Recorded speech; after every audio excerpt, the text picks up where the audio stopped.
Now, the Cats are one of the final 8 teams left in the NCAA tournament, and they'll face Syracuse this upcoming weekend right back here in Evanston. We're about 4 hours away from kickoff in the Holiday Bowl between Northwestern and Utah.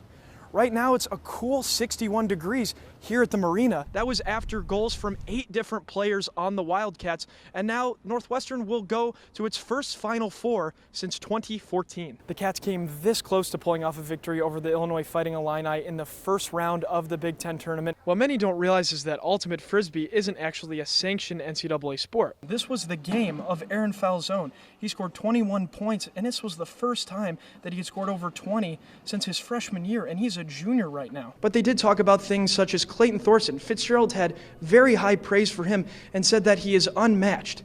He also said that the team is unfazed by their loss in the Big Ten championship game against Ohio State. Obviously a very solemn mood in the locker room, a lot of tears, especially for seniors who won't really get a chance to play with this program again. The Cats came roaring back in the second half, and that was mostly anchored by the defense, especially from an 82-yard fumble recovery for a touchdown by Jared McGee that ultimately swung the momentum. Going into Saturday's matchup with Penn State, the Wildcats held the baggage that comes with 8 losses in a row, and the odds to break that streak were stacked against the men's basketball team. Of course, playing a fast-paced game like tennis is pretty tiring, but members of the table tennis club say that tracking down this little white ball isn't easy either. Welcome to Sports Night. I'm Ben Bokun, alongside my trusty partner, Emma Steinberg. Lesotho was in regular form today, scoring 5 goals and leading her team to a 13-10 victory over the Notre Dame Fighting Irish here in Evanston. Utah leads the Wildcats 20-3, and that's mostly due to Northwestern's lack of a pass rush. There are 9 names here. All 9 Northwestern men's basketball is targeting in the recruiting pool. You were also able to commentate the game between Binghamton and Northwestern.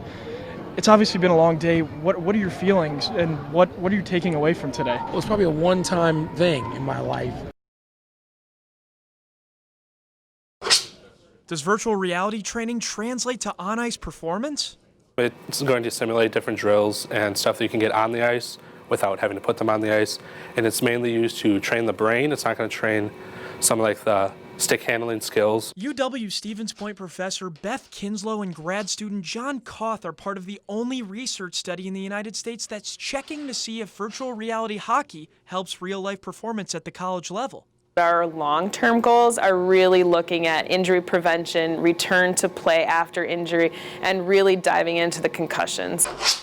Kinslow and Koth are using a system developed in the Czech Republic called Sense Arena. They're studying the VR effects on men's and women's hockey players 3 times a week. We want to see that they're getting quicker, more creative, better release time, all that kind of stuff. According to the NCAA, from 2009 to 2014, men's and women's ice hockey had the 2nd and 3rd highest concussion rates out of all sports. Kinslow and Koth hope VR can help decrease concussions.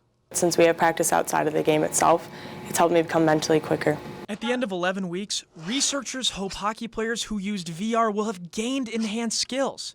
McKenna Butcher is one of the test subjects. If we can keep sports safer, we're going to keep having young, fulfilled individuals that can reach their goals in a healthy, happy way. One of the end goals of the virtual reality study is player safety. Kinslow hopes to have results at the start of 2020. In Stevens Point, Ben Bokun, Newswatch 12.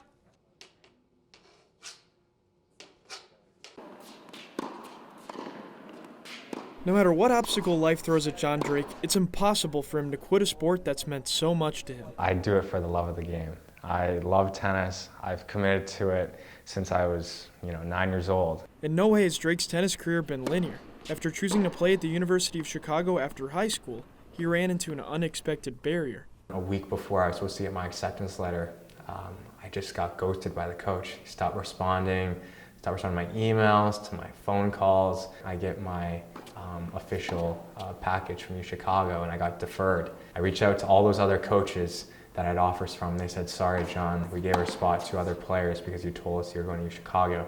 The Canada native spent time at a local college for 1 year without competitive tennis and transferred to Northwestern after another unlucky search for a school to play at. Kind of spur of the moment, applied to Northwestern last second, and somehow got accepted. After contacting Northwestern's tennis coach, Drake has earned a spot on the team as a practice player. The coach said, "You know what, we're going to give you an opportunity to practice with the team, but you're not going to be able to play this year." His goal is to become a full-time varsity athlete.